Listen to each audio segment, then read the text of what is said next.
Glória a Deus. Vamos orar um pouquinho?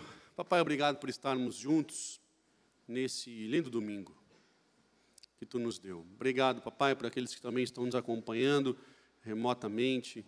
Pai, visita, toca, abre o entendimento de cada um. Pai, Espírito Santo de Deus, dá-nos discernimento, dá-nos compreensão para aquilo que Tu tens, para cada um de nós. Pai, que a Tua palavra venha cair em boa terra, que venha germinar e que venha dar frutos, em nome de Jesus, papai. Amém. Amém. Gostaria de falar nessa noite, nessa última sessão do domingo, eu quero falar sobre atalhos. Eu quero falar sobre os atalhos que nós tomamos na vida, que nós seguidamente tomamos na vida, atalhos que nós tanto gostamos de usar, tanto gostamos de fazer uso. O ser humano adora atalhar caminhos, adora buscar alternativas, adora tentar um jeitinho, acomodar uma situação, fazer acontecer da nossa força, porque, afinal de contas, a gente sabe bem mais do que Deus, a gente conhece bem mais a situação do que o próprio Deus. Então, a gente, por óbvio, atalhar é sempre uma melhor alternativa. Isso é o que nós achamos, e é o que a gente acaba agindo no nosso cotidiano. E eu quero falar de uma história, ainda que brevemente, de uma história clássica de uma família que adorava atalhar caminhos para tentar, entre aspas, ajudar Deus a realizar o que Ele prometeu, porque, afinal de contas, de novo, Deus precisa muito da nossa ajuda para fazer acontecer as coisas na nossa vida. Então, abra aí em Gênesis, o primeiro livro da Bíblia, Gênesis, no capítulo 27. Vamos contar rapidamente essa história de Jacó, sua mãe Rebeca, seu pai Isaac, seu irmão Esaú, Jacó. Vamos ler a história de Jacó rapidamente, só o comecinho, os primeiros versos de Gênesis, no capítulo 27, diz o seguinte: tendo Isaac envelhecido, seus olhos ficaram tão fracos que ele já não podia enxergar. Certo dia chamou Esaú, seu filho mais velho, e lhe disse: meu filho. E ele respondeu: estou aqui. E Isaac disse: já estou velho e não sei o dia da minha morte. Pegue agora as suas armas, arco e aljava, e vá para o campo caçar alguma coisa para mim. Prepara-me aquela comida saborosa que tanto aprecio e traga-me para que eu coma e te abençoe antes de morrer. Ora, Rebeca, a esposa, de Isaac, estava ouvindo o que Isaac dizia ao seu filho Esaú. Quando Esaú saiu ao campo para caçar, Rebeca disse ao seu filho Jacó: ouvi seu pai dizer ao seu irmão Esaú: traga-me alguma coisa, alguma caça, e prepara-me aquela comida saborosa para que eu coma e o abençoe na presença do Senhor antes de morrer. Até aí. Até aí. Se você não conhece a história, mas a história é clássica, a história é uma das tantas histórias interessantes. E essa família, a linhagem, vocês já devem ter muito ouvido falar que o nosso Deus é o Deus de Abraão, de Isaac e de Jacó. Bem, esse é o Jacó, esse é o Isaac, para quem não conhecia. E o vô de Jacó era Abraão. Abraão, nosso pai da fé, ele e Sara, já muito velhinhos, tinham uma promessa de que teria um filho da promessa. Adivinha? Demorou demais para vir. Vocês conhecem a história. Sara dá um jeitinho, vamos fazer um atalho. Chama a sua serva e diz para o seu esposo: tem relação com ela para ter um filho, já que eu sou muito velha. Afinal de contas, Deus prometeu que nós ia ter um filho. Ele não consegue cumprir a promessa, segundo ela. Então, nós vamos dar um jeito de ajudar Deus.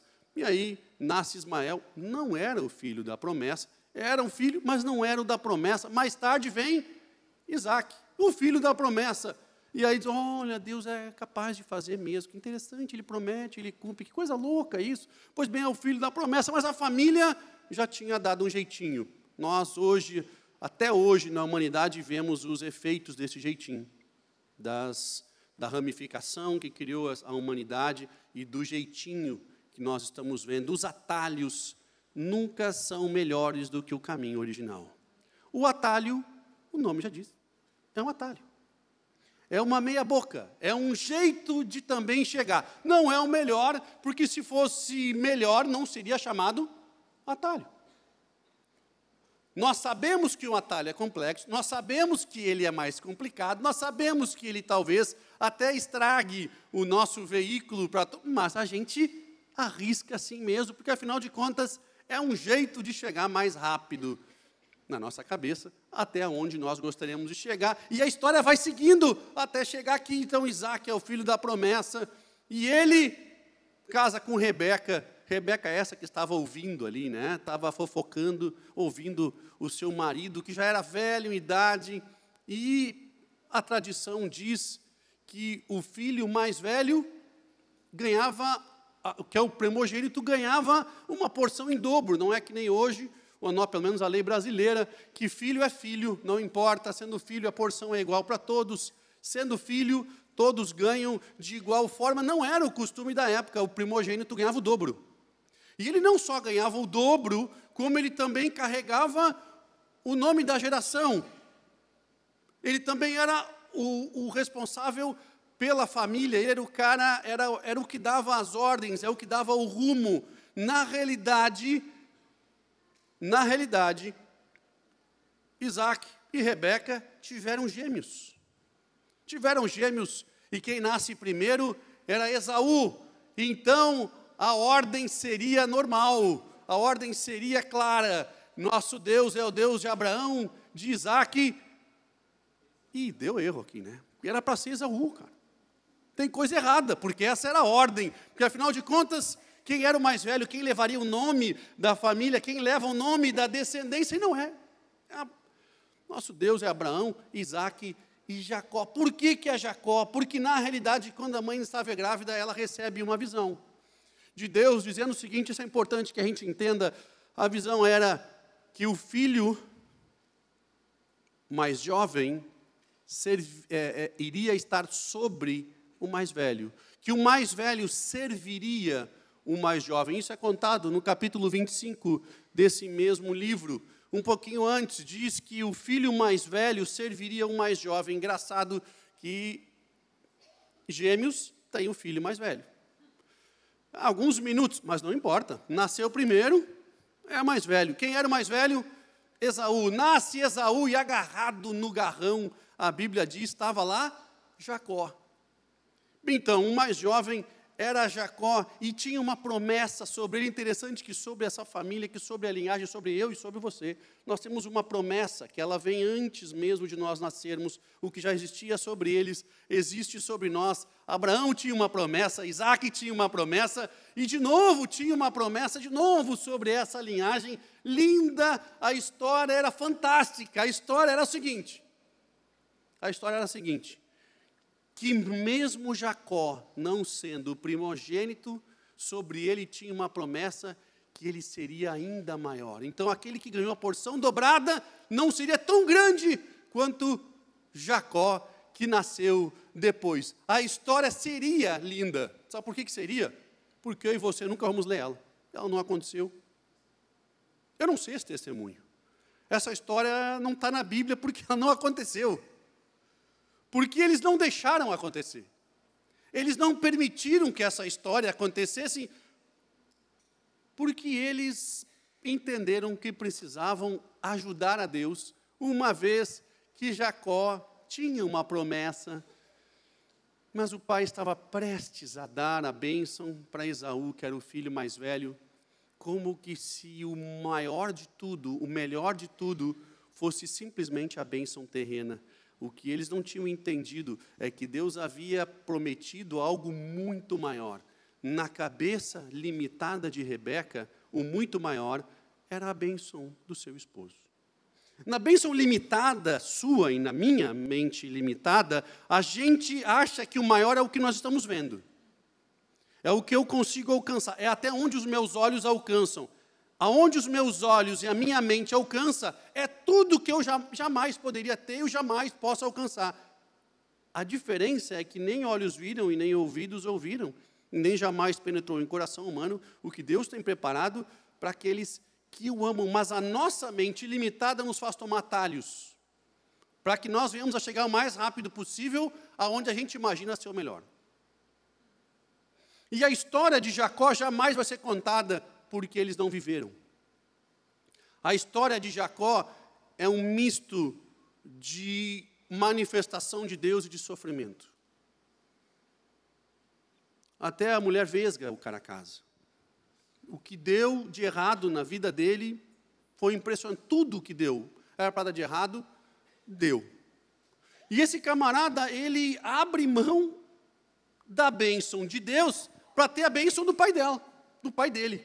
E ele engana o seu irmão. Ele já tinha enganado uma vez, quando o irmão estava louco de fome, deu um guisado, deu uma comida em troca, umas lentilhas, em troca da primogenitura. O irmão falou, cara, pode pegar, na rádio meu pai vai abençoar igual, não muda nada isso aí. E depois ele engana o pai, ele engana o irmão, ele engana o pai, e ele achando que agora eu fui abençoado, a promessa que Deus tinha para mim se cumpriu, porque eu fiz acontecer.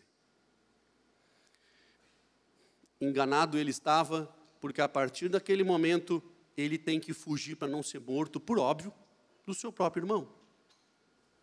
E ele foge para não ser morto. E ele vai para longe, e ele fica sem provisão financeira, sem casa, sem amigos, sem a família. E a Bíblia deixa clara que ele nunca mais viu a sua mãe. E ele segue o seu caminho, e se você quer ver detalhes, você lê depois, porque a história é muito interessante, mas é cheia de altos e baixos, de problemas, de felicidades, de tristezas, de problemas. Trabalha 7 anos, é enganado, trabalha mais 7, e assim vai indo. A vida é um problema. E a vida é um problema, e depois segue a história dos filhos de Jacó. Isso é uma belíssima pregação, mas lá na frente, mas ele vive uma vida de altos e baixos, porque ele escolhe os atalhos da vida. Porque ele escolhe não confiar em Deus, ele escolhe não esperar, porque afinal de contas, o que ele achava que era o melhor, ele tinha que ter imediatamente, e ele não tinha ideia do que Deus poderia ter feito com ele, nem eu e você. Porque o testemunho lindo de ser contado é aquele que de fato acontece, não é um testemunho falso, é de fato um testemunho que você diz, cara, que loucura. Sara não podia conceber, no final das contas acabou concebendo. Isaac, o filho da promessa, tem 2 filhos, um vai ter a porção dobrada e o outro ainda assim vai ser maior. Cara, que testemunho fantástico. Nada acontece. Porque quando nós intervimos com os nossos jeitinhos, nós estamos dizendo para Deus que eu prefiro o meu jeito do que o teu. Eu prefiro o meu caminho do que o teu. Eu prefiro eu resolver as minhas coisas do que tu. E, por óbvio, tem consequências. Todo atalho tem consequências. Todo caminho mais curto, aparentemente, tem consequências. Quantas vezes nós olhamos para o aplicativozinho nos mandando ir para um caminho mais curto, mas na realidade, ele é mais curto em distância, mas ele é muito mais demorado para chegar, porque o acesso é muito pior. E esse é o atalho que eu e você tomamos seguido. O mais curto e mais complicado, mais caro, mais cansativo, mais feio, oneroso emocionalmente, mas a gente acha que porque ele é mais curto. E a humanidade adora tomar atalhos. A Bíblia está está cheia de atalhos. O rei Saul tinha que esperar o profeta para sacrificar antes de ir para a guerra. Ele olha que, cara, mas isso aqui é só juntar um monte de coisa, tira fogo e está resolvido. E vocês conhecem a história a partir dali, deixou de ser rei. A gente está cheio de atalhos na história, está cheio de atalhos. Semana passada falamos sobre Jó aqui na igreja e falamos sobre a mulher de Jó, uma mulher única, de fato. Essa aí é a mulher única, né? Essa aí, cara, se você pensar bem na mulher de Jó, o diabo tocou nos filhos, tocou no dinheiro, tocou na saúde e não tocou na mulher.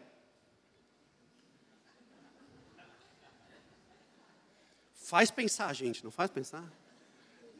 Aí, não estou dizendo nada, né? Mas assim, dá para entender muita coisa, que era uma mulher especial, essa mulher de Jó.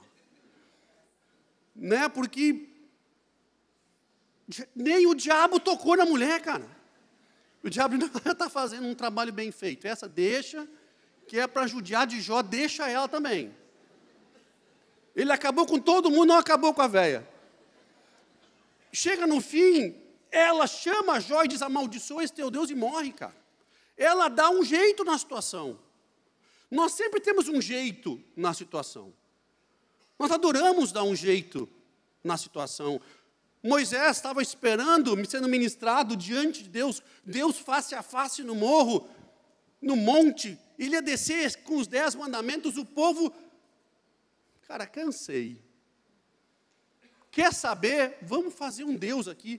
Eu fico pensando, cara, vocês estavam escravos lá, vocês estão livres aqui, mas mesmo assim eu vou dar um jeito. O meu Deus, que não é o Deus que me tirou do Egito, mas eu vou fazer um outro Deus, porque para mim está tudo certo. Eu já saí do Egito mesmo, vou fazer de conta que esse é o Deus que me tirou do Egito, vamos derreter tudo aqui as nossas... A gente sempre tem um jeito. A gente tem um jeito e a gente atribui a Deus essa solução.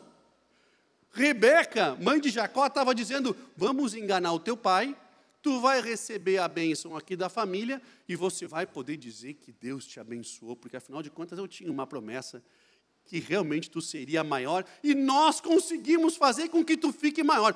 Pode dar glória a Deus, não tem problema. Quão ridículo é isso que nós fizemos? Nós tomamos atalhos piores do que o caminho que Deus tem para nós, passamos um trabalho e queremos atribuir a Deus a honra e a glória. E eu fico pensando, Deus não tem nada a ver com isso. Não tem nada a ver com isso. Jesus, ele, em corpo humano, antes de ir para a cruz, vocês conhecem a história, ele ora a Deus e diz, se possível,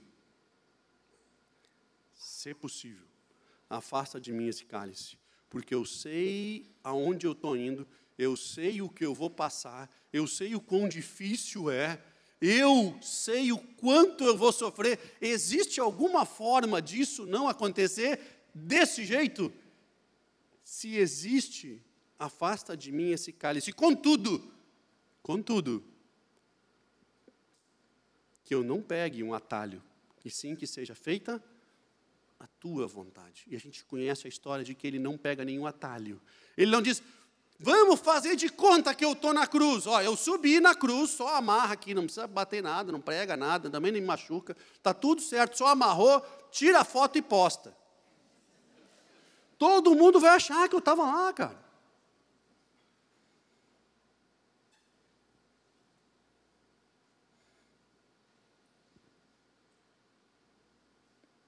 A diferença é que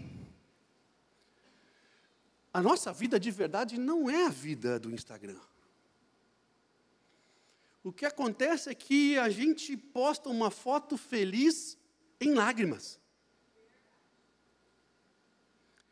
E aí todo mundo olhando, cara, dizendo que glória a Deus, que coisa fantástica. E a gente aceitando isso como uma verdade. A gente toma um atalho e quer ter isso como uma verdade absoluta na nossa vida. Quantos atalhos a gente teve? Eu não sei quanto a você, eu tenho 48 anos de idade, aos 18 anos, eu fiz a carteira de motorista. O homem é assim, né? O homem fica esperando os 18. E, de fato, os 18 anos, eu estava lá para fazer a minha inscrição. Eu tinha 3 opções para fazer a minha carteira de motorista. Eu tinha a opção tradicional, que é a que existe até hoje, é a opção de você fazer no braço, de você se inscrever, e você fazer a aula no braço, você fazer provas e tudo isso. Você tinha a opção de fazer no braço, mas contratar um despachante para pagar taxas e, enfim, tudo isso, que hoje você paga online, mas na época tinha que correr um pouquinho para lá e para cá. Coisa mais engraçada naquela época é que você, sem carteira, você pegava o seu carro, ou o carro do seu pai, né? Você dirigia até o local da prova, sem habilitação, e lá você encontrava uma centena de pessoas sem habilitação, de veículos, motos, e todo mundo sem habilitação, esperando para fazer. E se você rodasse, também não tinha problema, você pegava o seu veículo, você voltava sem habilitação. Então, eu tinha a opção de fazer com um despachante que me ajudava a fazer o correrio, mas como eu não tinha nada para fazer mesmo, deixa comigo que eu vou fazer. E eu também tinha uma terceira opção, que era você comprar a carteira. Claro que eu quis testar, né? Eu quis tentar fazer no braço, não paguei despachante, aquela história toda, mas eu fico pensando quanta gente pagou a carteira e estava no trânsito com todo mundo, cara. O camarada que não passou por nenhum tipo de instrução, nenhum tipo de aula, um camarada que não sei se ele tem habilidade para estar, mas ele estava no trânsito como uma arma, colocando a vida de todo mundo em perigo. Eu até acho que hoje os que fazem aula, alguns já são um perigo. Tu imagina o camarada que nunca fez. Tu imagina um camarada que nunca fez. Um dia nós estávamos com um estrangeiro, nós vamos ter agora a conferência que está chegando no mês que vem, e está vindo um casal muito querido, que quando a Raquel comentou já, quando eu e ela fizemos a escola de ministérios no Canadá, estudamos lá, eles eram os diretores da escola, casal fantástico, da Nova Zelândia, eles estão vindo aí. Aquele camarada que quer praticar o inglês da Nova Zelândia é o perfeito, porque nem quem fala inglês entende o inglês da Nova Zelândia. Então, é fantástico, assim. E o camarada, e eles realmente são únicos. E nós recebemos muitos estrangeiros há um tempo atrás, e um deles que veio nos visitar, veio o casal, a esposa dele, depois de passar alguns dias conosco aqui, eu sempre dirigindo para lá e para cá, levando todo mundo para ele, para cima e para baixo, e ele me pergunta, Robson, sim, o que pare significa? Eu disse, pare? É uma plaquinha que vocês têm assim, aquela... pare, sim, significa stop, significa parar. E por que ninguém para? Não, é mais um conselho, assim, né? É mais um...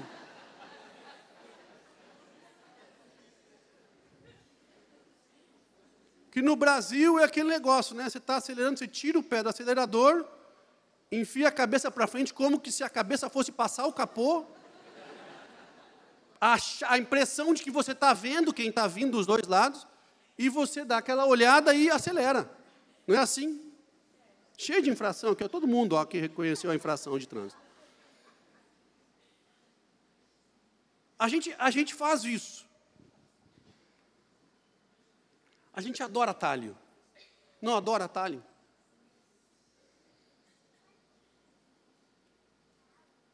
E a gente faz isso na nossa vida. A gente prefere tomar bomba ao invés de ir na academia. Porque a gente prefere o atalho. A gente prefere dar o nosso eletrônico para as nossas crianças, ao invés de ensinar eles a respeitar o momento e entender que é uma hora de talvez ler, uma hora de talvez pintar, ou uma hora de simplesmente calar e respeitar os adultos. Mas nós optamos para resolver imediatamente o problema. E hoje nós temos crianças de meses que não comem se não tiver uma tela na frente. O que vai ser? Que cidadão que vai ser esse? Nós optamos por manter um caso extraconjugal a ter que resolver um problema que nós temos em casa, porque para resolver um problema que eu tenho em casa, eu vou ter que confrontar esse problema que eu tenho em casa. E eu vou ter que confrontar os meus monstrinhos, e é melhor eu não tocar. Então eu continuo vivendo numa mentira, porque aparentemente é mais fácil. Eu vou tomando atalhos. E nós vamos acomodando na nossa vida como aquele aluno que, ao invés de passar tempo estudando o que demanda, ele prefere fazer a cola. E todos nós aqui já passamos por essa etapa, e aquele cara que amadurece sabe que a cola faz a gente passar. Só que quando a vida de verdade bate, o conhecimento é demandado, não tem ninguém em casa. Nós adoramos atalhos. Na realidade, se você pensar bem comigo, o pecado nada mais é do que um atalho.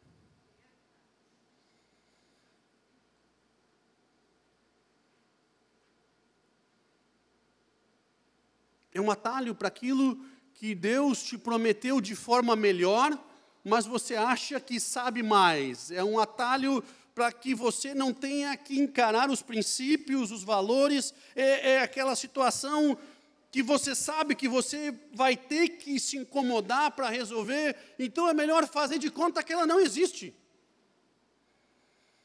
Então, eu consigo viver bem com uma mentira que, embora me tire o sono, me tire o apetite, me tire a paz, me rompe financeiramente, mas tudo isso eu consigo aguentar, mas não consigo aguentar encarar o problema de frente. Eu prefiro encarar uma vida falsa que me faz tomar remédios para conseguir levantar pela manhã, ao invés de encarar a realidade. Olha o que o ser humano faz, cara. Olha até onde nós vamos para manter um atalho ou uma vida de faz de conta, ao invés de fato encarar os princípios que nos trazem vida.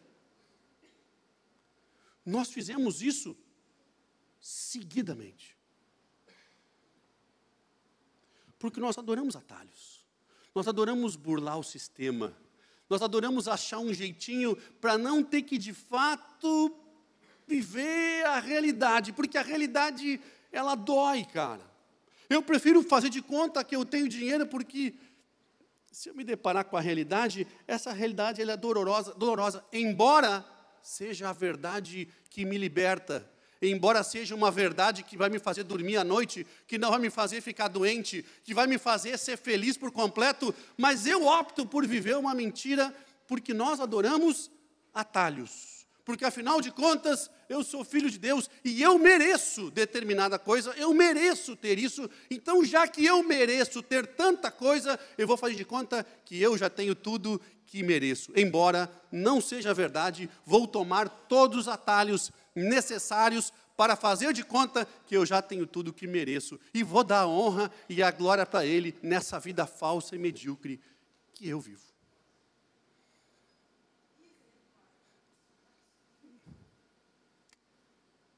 Cara, nós damos a honra e a glória para Ele.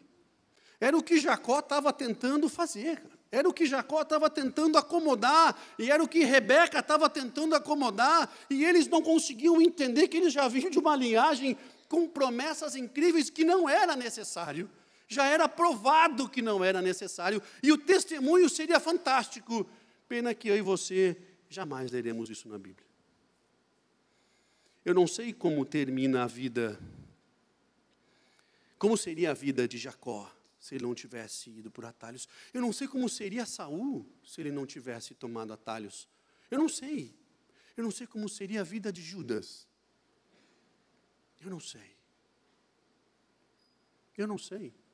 Nós jamais leremos. Porque a vida que é guiada por atalhos, ela é uma vida como um fogo que consome a palha, muito rápido. Ele é um testemunho que não para em pé. Ele é um testemunho que não impacta absolutamente ninguém, muito menos a nós mesmos. E é um testemunho que a nossa geração não colhe frutos. Porque ela não existe. Nada do que tem valor passou por atalho. Vocês jamais verão uma Mercedes nova. Vocês jamais verão uma Ferrari, uma Lamborghini linda, passando um chão batido para desviar de um pedágio. Porque o camarada olha para o que tem e diz, cara, isso aqui não faz nenhum sentido. Eu botar isso aqui num chão batido, que vai arrebentar o meu... Eu sei o que eu tenho. Eu sei o que me custou. E eu sei o que eu tenho é muito mais valioso do que o risco que eu posso correr. Então, eu não vou correr os riscos de atalho. Eu prefiro pagar mais. Eu prefiro ir mais longe. Por quê? Porque não vale o risco. Eu prefiro a verdade ao risco. Mas o atalho é o contrário.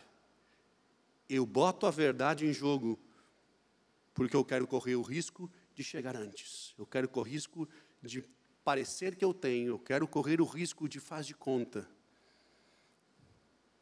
Dando a Ele a honra e a glória, por óbvio. Porque Ele merece toda a honra e toda a glória nessa vida falsa que eu criei. Nesse testemunho de faz de conta que eu criei. Porque os testemunhos são tão impactantes quando nós lemos aqui, ou de pessoas que sobem e que contam o que de fato viveram. Por que alguns testemunhos são de fato tão impactantes que te tocam de uma forma tão profunda, que transformam a nossa vida? Porque essa pessoa viveu esse testemunho. Essa pessoa escolheu confiar em Deus. Essa pessoa não teve nenhuma outra alternativa a não ser confiar nele. E esse testemunho rompe gerações. Músicas que eu e que você cantamos, músicas que foram feitas há décadas e décadas atrás, de pessoas que se prostraram, e músicas que saíram de um coração que estava tendo uma experiência profunda em Deus. Eu e você até hoje cantamos elas e nos emocionamos igual, e somos tocados da mesma forma, porque é fruto de uma vida de verdade, de um testemunho verdadeiro. Deus não precisa da sua ajuda para te abençoar. Ele já te deu a promessa. Ele precisa que você entenda que é sobre os pilares dos princípios que eles são realizados e não em atalhos. Eles acontecem baseados em princípios. E aí nós podemos escolher ter uma vida de faz de conta, ou de fato viver os testemunhos de Deus, ou de fato viver o testemunho que Ele tem para ti e para mim. Meu irmão, você sim é digno. Você sim é amado. Mas não quer dizer que vai acontecer no teu tempo e da forma com que você imagina. Jacó não era o primogênito. A ele não era devida a bênção do seu pai. E mesmo assim ele tinha uma promessa que ele seria maior. E essa promessa ele foi vivendo aos pedaços ao longo da sua vida. E mesmo quando ele encontra muitos anos depois, já com a sua família e com os seus filhos, depois de peregrinar, de fato comer o pão que o diabo amassou, vamos dizer, ele encontra o seu irmão e mesmo assim a reconciliação não faz ele conseguir restaurar absolutamente tudo. Ele perdeu quanto nessa história? Meu irmão, opte sempre pelo caminho dele, pelos valores dele, pelos princípios que você tem ouvido. Esses princípios talvez você não compreenda, esses princípios talvez você não entenda, mas são os princípios baseados em verdade, baseados na luz, baseados por tratar os problemas de fato que eles existem e não maquiá-los. Imagina se Jesus tivesse dado um passo atrás e dizer, eu vou achar um atalho para a cruz. Onde estaremos nós hoje? Deus não habita em atalhos. Deus não trabalha com atalhos. Deus não cria atalhos. Quando você vê coisas acontecendo incrivelmente rápidas, ele achou um atalho. Não, não, não, não. Era o seu tempo das coisas acontecerem. E quando não acontecem, é o tempo das coisas não acontecerem. Quando você está em Deus, você anda no seu caminho. Por isso que ele diz que a palavra é lâmpada e luz para o meu caminho. Não há como andar em Deus e não ter luz. Não há como você andar com Deus, você receber a sua palavra e você não ter luz e você não ter lâmpada. Não há meia luz. Não há meia lâmpada. Ou você bota a luz e você opta por viver a verdade. Ou você tem atalhos. Por isso que a Bíblia diz que às vezes é melhor de um homem morar numa meia água do que com uma mulher rixosa, do que com alguém que te derruba, que te rebenta. Ele está dizendo assim, você quer saber a verdade? É doído isso, é doído. Mas você quer saber a verdade? A verdade é essa. Quer um palácio ou quer viver a verdade numa meia água? A Bíblia diz, prefira a verdade na meia água. Que loucura isso. Sabe quando nós nos damos conta quando é verdade? Quando nós vivemos essa experiência. Aí quando você pergunta para alguém que está vivendo, ele diz, cara, a Bíblia está certa. Não entendia, mas hoje eu estou vivendo algo parecido. Aplica para homem rixoso também, aplica para os dois lados. Está falando de companhia, né? De alguém que, viver com alguém que tem esse perfil, e ele diz, cara, tu nem lembra mais que existe riqueza. Chega um ponto que tu só quer paz, e é melhor viver na meia água. Só sabe que isso é verdade quem vive. Eu quero muito poder orar junto com a igreja hoje. Nós orarmos juntos para que você que tem a consciência, você sabe quantos atalhos você tem tomado. Você sabe quantos atalhos você tem tomado. Para sustentar a vida que você acha que você merece. Que você acha que você é digno. Que você acha que é o que Deus teria para você. Eu quero orar por você para que você opte por andar nos caminhos dele. Pelo tempo que for, pelos lugares que forem, mas os caminhos dele. Nós somos campeões em atalho. Nós adoramos o jeitinho. E, infelizmente, nós começamos a viver uma meia verdade, achando que isso existe. Cara, não existe. Ou é verdade, ou é mentira. Meia verdade não existe. E Deus habita aonde tem luz. Vamos ficar em pé? Por favor. Eu quero orar com você, orar com a sua família.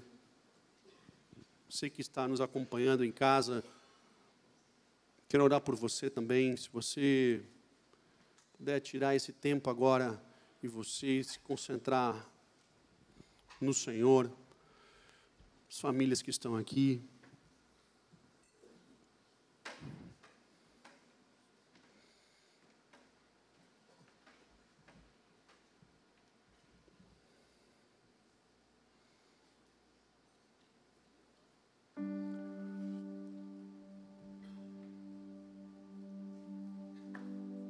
Você que tem se incomodado com isso que nós falamos, se incomodado com os atalhos que você tomou, com as posturas que você teve diante desse ou daquela situação, quero convidar você a vir aqui à frente, nós vamos orar juntos.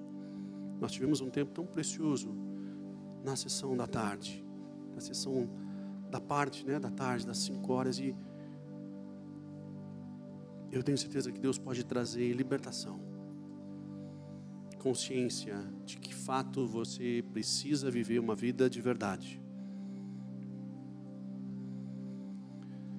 Porque a de mentira, ela não para em pé. A vida de mentira é aquela que Deus fala de uma casa edificada sobre areia. Ela dura até os ventos virem e soprarem.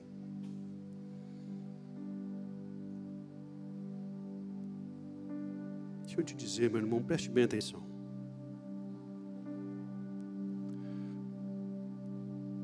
Pode não parecer,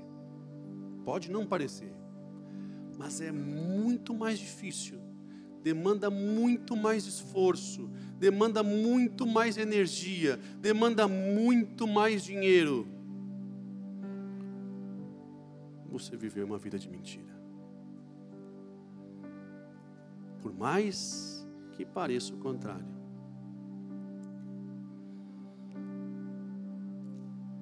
Desgasta muito mais. E interessante que mesmo assim a gente opta por tomar os atalhos da vida para fazer de conta que nós já chegamos em determinados lugares que nós entendemos serem importantes para nós, quando na realidade Deus tinha planos muito melhores, muito maiores, muito mais baratos, muito mais rápidos. Embora possa parecer que você chegou, o que Deus tem para você, absolutamente nada desse mundo se compara. Absolutamente nada do que você possa pensar, do que você possa planejar, se compara ao que Deus tem. Assim como havia uma palavra sobre Abraão, havia uma palavra sobre Isaac, havia uma palavra sobre Jacó, sobre Esaú, sobre a sua vida, sobre a minha vida. Já tomávamos atalhos naquela época e hoje seguimos tomando, e as consequências do atalho têm arrebentado famílias, têm arrebentado negócios, têm arrebentado relacionamentos, assim como arrebentou na vida de Jacó, continua arrebentando na nossa hoje.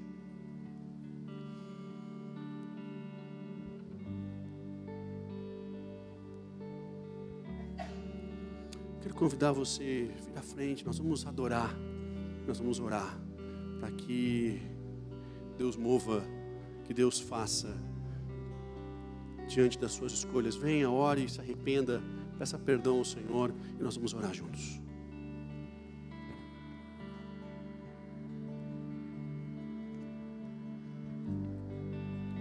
Não quero ir por atalhos,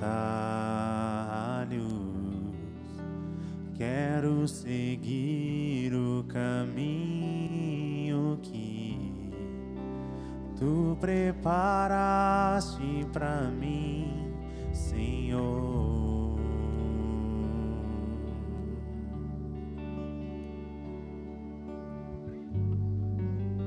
Quero agradar o Teu coração, Te obedecer é sempre o melhor. Não quero ter Tuas bênçãos sem antes passar pela cruz.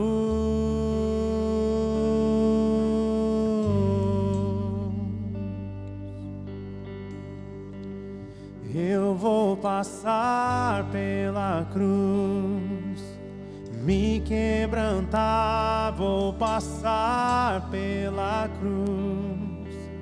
Me arrepender, vou passar pela cruz, que ainda está manchada de sangue. Eu vou passar pela cruz, me arrepender, vou passar pela cruz. Erguer um altar onde oferta sou eu, crucifico meu eu, te agradeço, ó Jesus.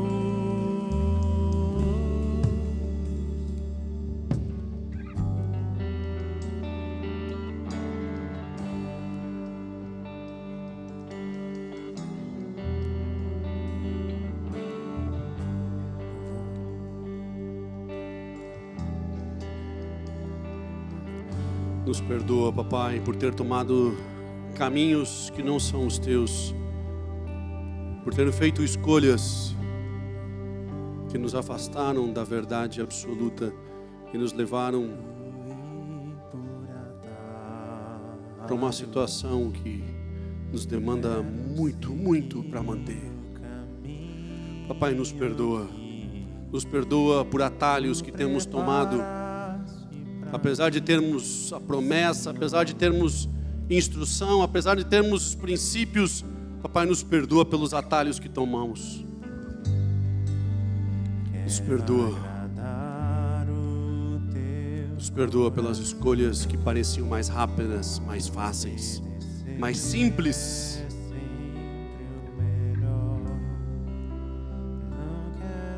E hoje eu tenho colhido na minha vida, na vida da minha família. Me perdoa pelas minhas escolhas estarem levando comigo não somente eu, mas os que estão ao redor de mim. Papai, me perdoa. Nos perdoa, tem misericórdia de cada um de nós, papai. Pai, nós queremos viver os testemunhos de verdade. Nós queremos viver o testemunho não pela metade, mas o de verdade. Nós queremos ver o impossível, nós queremos ver o improvável. Nós queremos ver o inacreditável, mas que venha de Ti, papai. Pai, nós recebemos a Tua promessa e te agradecemos que sobre nós existe sim um chamado e uma comissão. Mas nós não queremos fazer de conta que chegamos lá, nós queremos chegar lá. Nós não queremos ver a nossa geração fazendo de conta que chegou, nós queremos chegar. Pai, tem misericórdia de nós, que optamos por não lidar com a verdade, nós colocarmos uma tela na nossa frente, assim como fazem com as crianças, iludindo por um tempo, enganando por um tempo. Pai, tem misericórdia de cada um de nós, que temos optado pelo virtual ao invés do real. Pai, nós queremos de verdade. A nossa vida não acontece nas redes sociais, não acontece na inteligência artificial. A nossa vida acontece todos os dias. Quando abrimos os nossos olhos, a realidade está diante de nós como um espelho, e essa não tem como esconder. Papai, tem misericórdia de cada um de nós, que a Tua igreja viva a realidade. Em nome de Jesus, nós queremos, papai, ver a Tua manifestação em nós e naqueles que nos rodeiam, para que o Teu nome de fato seja glorificado. Não faz de conta, mas glorificado, porque ninguém poderia ter feito a não ser única e exclusivamente a Tua mão. Pai, tem misericórdia de cada um de nós. Em nome de Jesus, papai.